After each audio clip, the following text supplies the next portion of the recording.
Our journey begins as dramatic and sudden changes are sweeping over the land. The approaching storm may seem violent and destructive to us, but to nature, it's a new beginning in the cycle of life.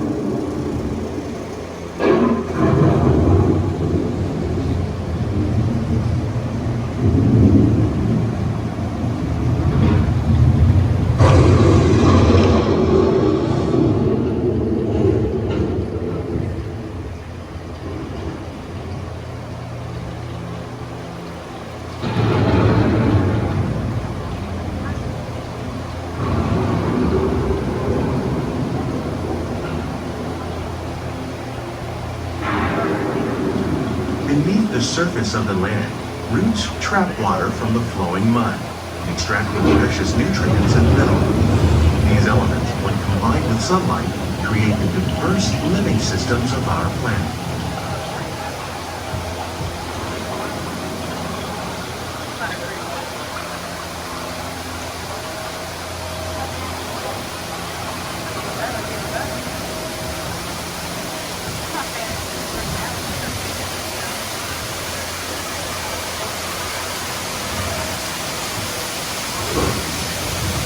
One of those living systems is the rainforest, home to the most amazing concentration of life on our planet.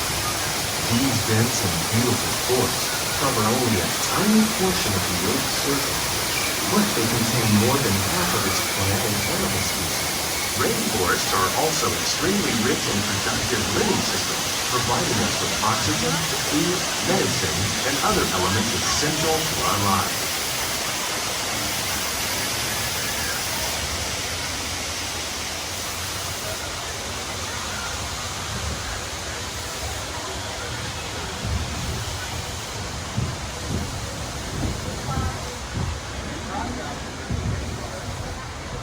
In the desert, nature has created a very different, but no less beautiful living system.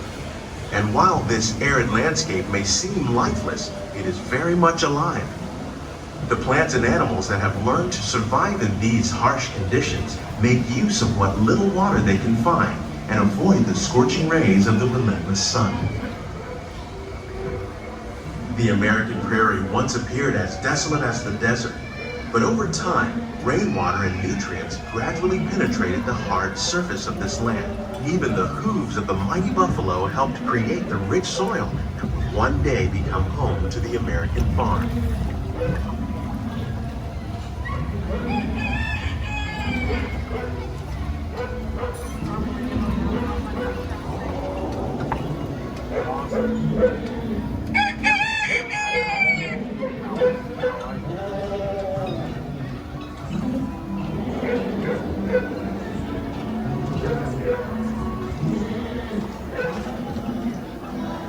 Of all the forces at work on the land, humans have had one of the most profound effects. The need to produce food for a growing world led to the enormous use and sometimes overuse of the land. In our search for more efficient ways to grow food, we often fail to realize the impact of our methods.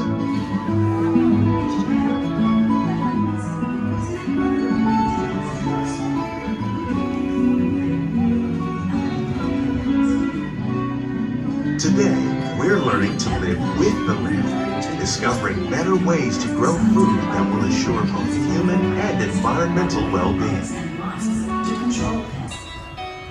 In the farmlands across America, we're learning that by plowing under vegetation containing natural fertilizers, we can enrich the soil without the use of chemicals. In arid regions, we're learning to produce food on desert seacoasts by developing and planting crops that thrive on salt water. In Japan, we're learning that by mixing leaves and other living materials into our soil, we can make farmland more fertile without the need for chemicals. Here at EPCOT, we're learning to reduce the need for chemical pesticides by breeding and using natural predators, like ladybugs and wasps, to control pests. In the farmlands across America, we're learning that by plowing under vegetation containing natural fertilizers, How will we meet tomorrow's growing needs for food production, yet still respect the needs of the land? Some of the answers are being discovered just ahead. To help us maintain these carefully controlled ecosystems, and for your safety, please remain seated in your boat at all times.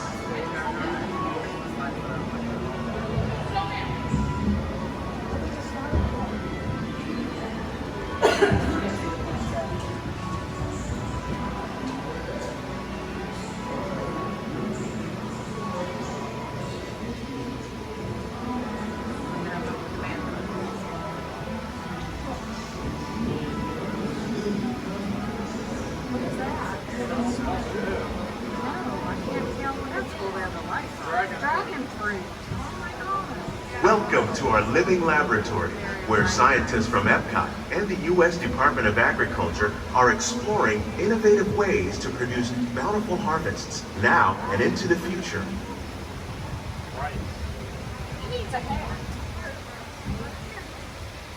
The tropics are home to the greatest diversity of plants on the planet.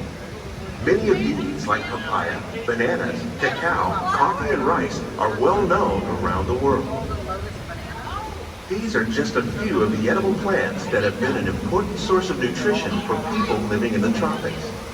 Many are rich in vitamins and minerals, while others are well adapted to growing in less than ideal conditions. Some, like the water lily, thrive in wet, swampy areas and waterways. All parts of this plant, even the flower petals, are edible. The starchy root of the plant has long been used to make flour for baking.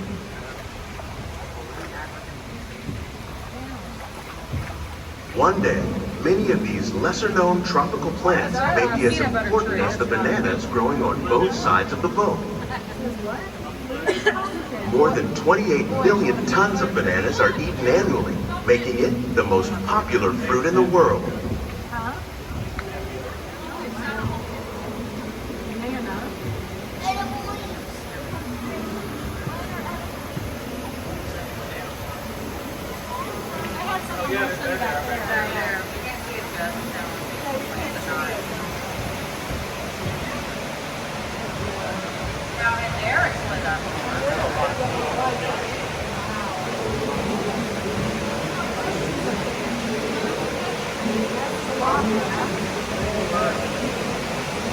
When we mention farming, you probably don't think of fish, but fish farming, or aquaculture, accounts for nearly half of all the seafood consumed globally.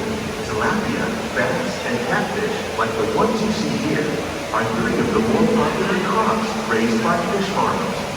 The sustainable system we're using here recycles the water in the tanks. As a result, we're able to save millions of gallons each year. Our small fish farm produces nearly 5,000 pounds of fish each year to serve in restaurants around Walt Disney World. Innovations like this can play an important role in our efforts to produce bountiful harvests and still protect natural resources.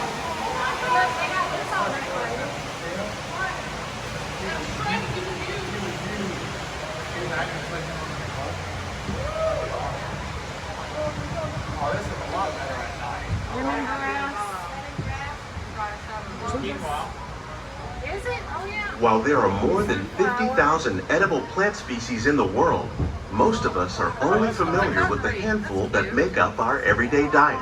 The common grains growing here, wheat, maize, sorghum, and millet, plus rice, account for nearly 2/3 of our global food consumption.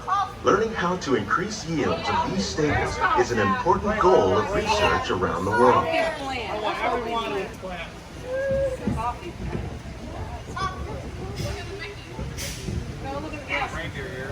These plants are definitely on their way up. Innovative growing techniques like these increase yields while more efficiently using resources like water, fertilizer, and pesticides. Another innovation at work here is our integrated pest management program.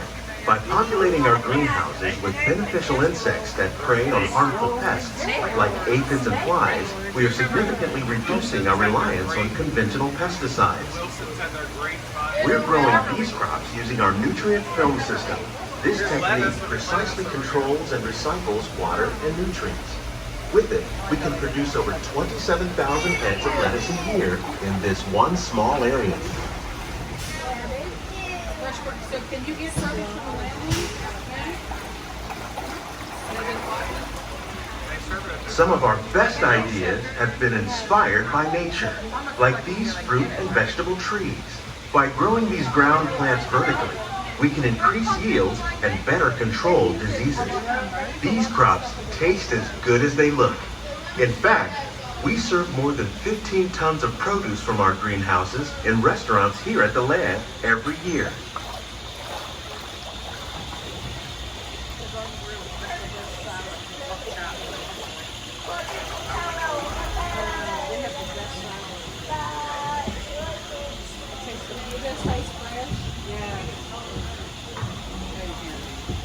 The future of agriculture may include innovative ideas like this vertical growing system.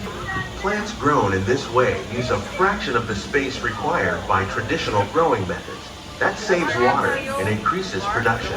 The aquaponics system on your left combines hydroponics with aquaculture.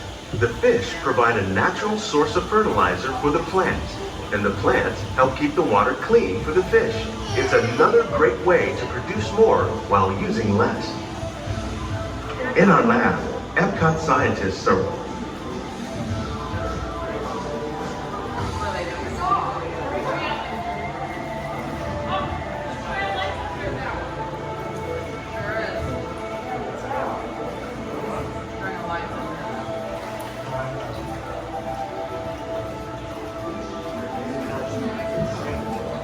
These greenhouses represent just a fraction of the work being done worldwide to produce bountiful harvests for our growing population. Scientists, farmers, and even backyard gardeners are doing their part to improve the quantity and quality of foods that we all rely upon.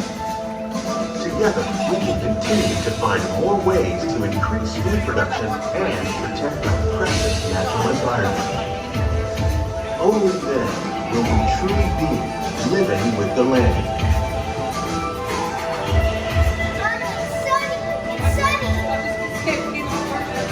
On behalf of Walt Disney World, we hope you've enjoyed this unique journey through our living laboratory. If you'd like a closer look, then check out the behind-the-scenes walking tour. It's a chance for the whole family to get up close and personal with the plants and growing techniques in our laboratory.